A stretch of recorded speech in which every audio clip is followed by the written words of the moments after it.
And we are back here on another episode here on Couch Coach Live on our Commonwealth Kickoff series here. And we got a special guest in the building. We have our guy Ed Lane from the Fast Lane with Ed Lane. You can check him out every Monday through Friday from 5 to 6 p.m. on 93.9 FM in Lynchburg on the western part of our great Commonwealth. What's going on? How you doing, Ed? I'm great. How you doing? Pretty good. Cannot complain. We made it. Football week. Yes, We're here. We're here. Yes, absolutely. A long time coming, but we're here and get ready into the greatest part of the year. I'm definitely looking forward to it. And we got to talk a little Liberty Flames. Yeah. They are looking to bounce back after last season, which was a disappointment by their standards. A lot of programs would love to have an 8-4 season, 8-3 if you just count the regular season, and call that disappointing. But I think it's reasonable and fair for Liberty fans with the resources they have, the expectations they have, the coaching talent they have, and you'd say this evolves annually, but the access to player talent that they have relative to their competitors in Conference USA.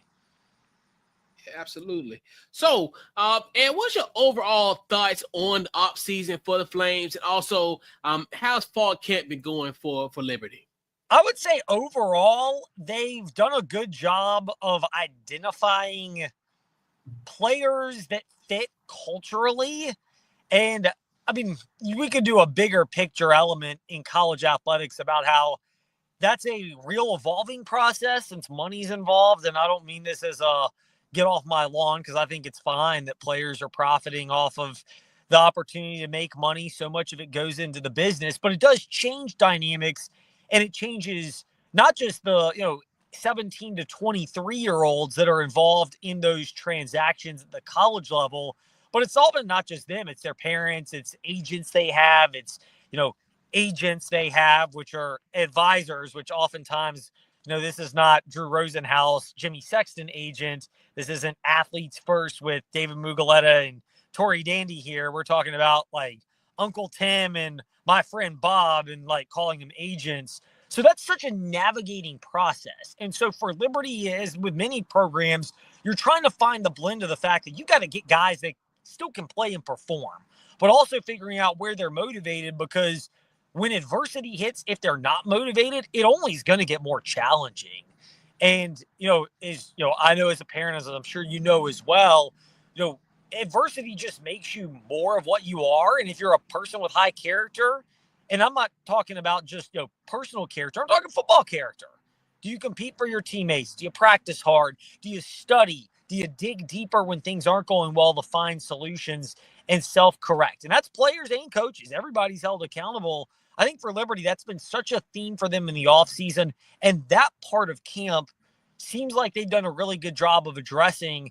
And you combine that with what I think is a really good coaching staff and identifying players. They've got question marks, but I think everybody in college football does.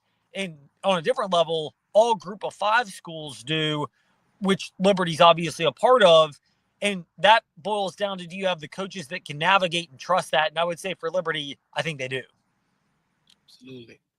So, what are some storylines to look for the upcoming season for the Flames? The biggest one from an on-field standpoint, just players and positions, is quarterback. That's been the unanswered question. They had 2 years of Caden Salter. 2023 was epic. You go undefeated in the regular season. You win the Conference USA championship game at home. He makes plays in that second half against New Mexico State. And now Vanderbilt quarterback Diego Pavia, who was on that New Mexico State team, and you win that, and then you get some help, and you wind up in a New Year's Six bowl against Oregon in the Fiesta. I mean, that season could not have gone as well as possible. And last year, Salter played through injuries. The talent was there, but I don't think the attitude and the focus was. And so they've been trying to find a quarterback that I wouldn't say can match Caden Salter's athleticism and skill set. That's a real hard thing to do.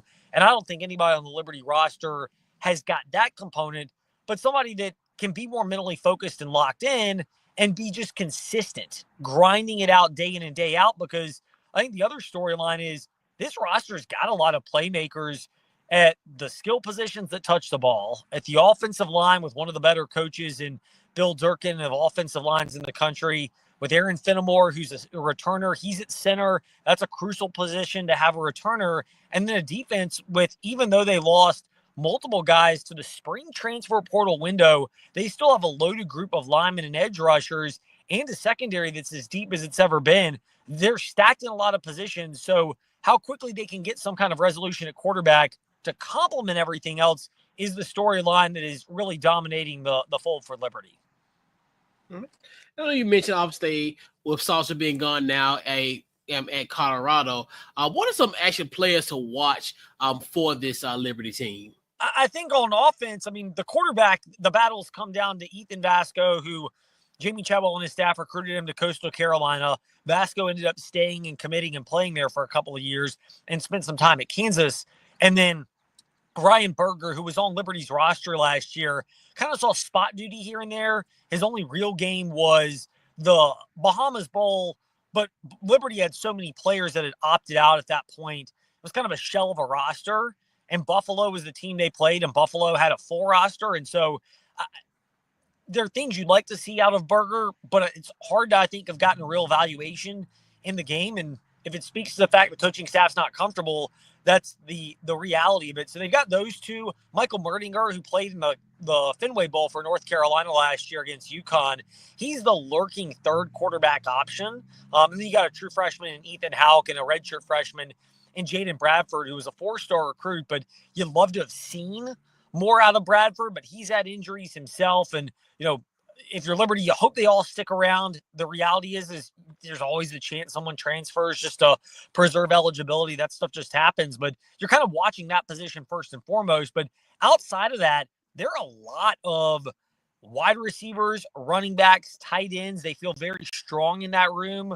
And on the offensive line as well, with 3 players that return that saw significant time. And again, for all the departures, you got Aaron Fenimore, who's a leader on the offensive line, who's back.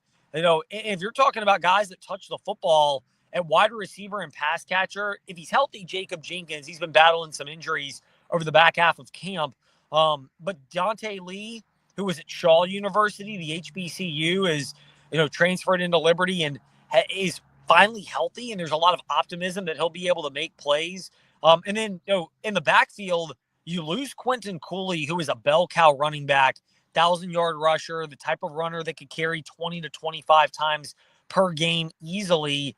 But you have more explosiveness perhaps than ever before with Juju Gray, who was an explosive player, even at NC State on kickoff return and kind of in that slash running back wide receiver hybrid role. He's transitioned more to a running back full-time with Liberty, but I could still see scenarios where he is catching passes out of the backfield is lined up there.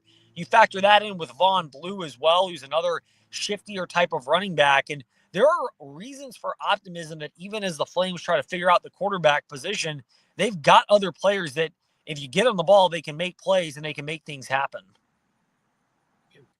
And also, what are some games that you have circled for this Flames team?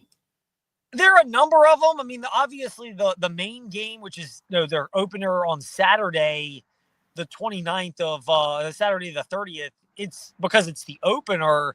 Liberty will be a favorite in that prohibitively. They should be a favorite in that. It's interesting after that, they open Conference USA play the second game of the year at Jacksonville State. And I'm very curious about that because what will Jacksonville State look like? Last year they had Rich Rod, who's now gone off to West Virginia and taken a lot of his key pieces, coaching staff, support staff, players. A lot of them are now in Morgantown. So Jacksonville State's going to look a lot different, but they did beat Liberty last year. And so what are you getting? I don't think anybody really has a firm grasp. And then, you got Bowling Green, and then coming up in mid-September, you got, I think, the biggest game of the year for Liberty, and that's JMU. I know it's non-conference, but it's a rivalry game. It means a lot to the fans. There's a level of conference bragging rights, and I'd be the first to admit I think the Sun Belt, top to bottom, is just a deeper conference in football than Conference USA. But Liberty has an opportunity and to make it so that it's Liberty and everyone else in Conference USA. And to gain that extra level of credibility and respect, you're going up against a really good JMU team. And I think that's the one that most people have circled. There are others throughout the year, but Western Kentucky, the team most people view as the primary challenger to Liberty in Conference USA and the second favorite according to the betting markets. Liberty and Western Kentucky don't meet during the regular season. So because they do not play each other, it would be fresh if they met in the Conference USA championship game. But from Liberty's standpoint, you're seizing your biggest moments, and JMU is clearly that. Comes early, but there's enough games under your belt that you should have an idea of what your identity is. Absolutely. And I know we just mentioned as far as having the Conference USA opener in week 2. How does Liberty stack up against the rest of Conference USA? I think you have to consider them the favorite and the prohibitive favorite, and the sports books agree. They were plus 140, plus 150, 1.5 to 1 odds at the beginning of the year, beginning of the offseason. That number has drifted down to even money at 1 to 1 odds, or maybe even less than even money, where it's in the minus category if you follow it. I agree with that theory behind it. I think Western Kentucky is a worthy flyer and potential challenger to Liberty as the second favorite in Conference USA.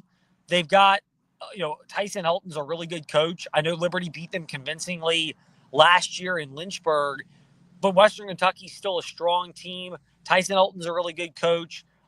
They've got the returning staff, but when you look to the rest of Conference USA, you've got some newcomers like Delaware and Missouri State who are making the jump up, and I don't think Delaware in particular is going to be a gimme by any means. But if you look at the rest of the conference, there's a lot of transition. Jacksonville State beat Liberty last year. Their coaching staff's now at West Virginia. Sam Houston State beat Liberty last year. Casey Keeler and his staff, they've gone to Temple. And other programs in the conference either have lost key members of their staff, lost the majority of their best players, and are not as financially positioned as Liberty would be to bring in talent that's good enough. So while there are a lot of moving pieces at Liberty, they're more moving pieces at other places. And I think it's reasonable to expect that Liberty should be better equipped with a high-end and continuity-based coaching staff to be the favorite in Conference USA.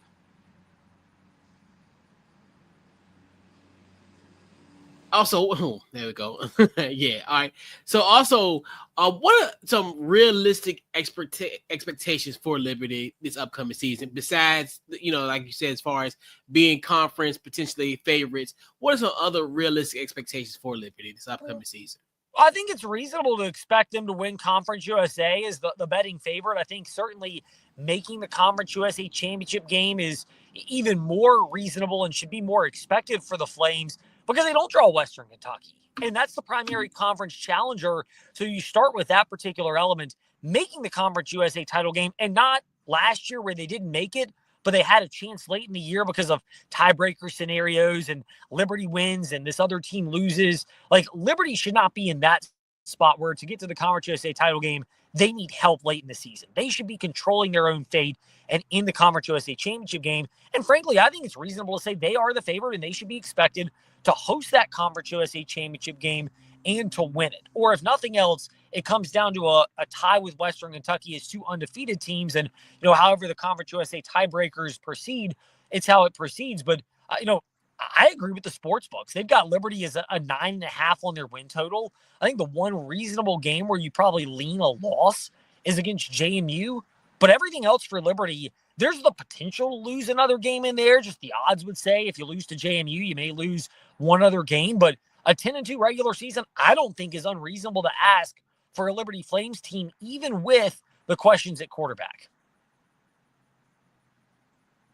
All right. And also, are we thinking potentially a New Year's 6 game potentially for Liberty this upcoming season? I don't think it's out of the question.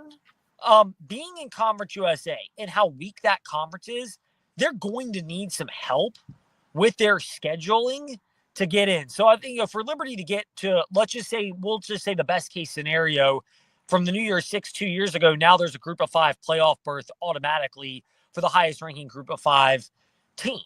And for Liberty to be in that category, their schedule is weak. And one of the challenges for Liberty with their success and the fact that they have resources other programs in the group of five don't is teams don't want to schedule Liberty because they know Liberty, they've got a good coaching staff. They know Liberty can have a high level of talented players. So because of that, Liberty doesn't get a good schedule, which means Liberty's going to have to go undefeated to win, to be in consideration. Even just a loss to JMU knocks Liberty out. And I go a step further and say, I think for Liberty, they're going to need everyone else that could be a threat to have some kind of loss. JMU, they need JMU. They need to beat JMU, and then they would need JMU to also certainly lose to Louisville, the Duke's game against Louisville early in the year, which they probably will, but they would need that. And if you're looking at other teams that could be in the pathway for Liberty, we'll just kind of rattle off the scenarios. Memphis is a challenger. Memphis has Arkansas. They would need Memphis to lose to Arkansas and at least one game in American Athletic Conference play. South Florida has Boise. They need South Florida to either lose that or lose a couple of games in conference play. They would need Boise State to lose to Notre Dame and lose a game or two in their conference play as well, the Mountain West Conference.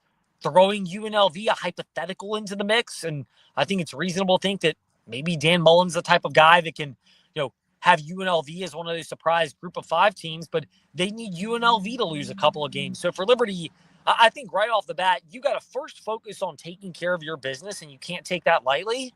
But after that, you're going to probably need a little bit of help where Liberty has to be undefeated, and they probably have to realistically have everyone else that's a potential threat to be 10-2, 9-3 or worse. Yeah, absolutely.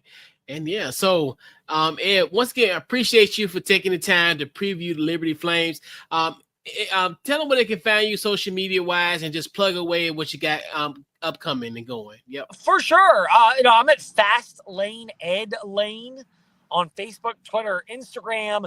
However you listen to podcasts, we're doing the streaming stuff like everybody else. If you're an old man like me and prefer podcasting platforms because you got kids and it's hard to stop and watch, but you can listen, we're on all the major podcast providers as well. Fast Lane Ed Lane for that. Love chopping up with people. It's harder to get to it on the show because we're only an hour each day, and that time goes fast because we talk a lot of Liberty, but we talk plenty of Virginia Tech and UVA and JMU and some NASCAR and some NFL and other sports. So a lot of that in high school sports based in the Lynchburg area. So that time fills up really fast, but it's awesome to chop it up with people on social media and always love and welcome any respectful dialogue, even if you disagree. The disagreement's cool as long as we keep as long as you're not sipping the haterade, I can deal with it.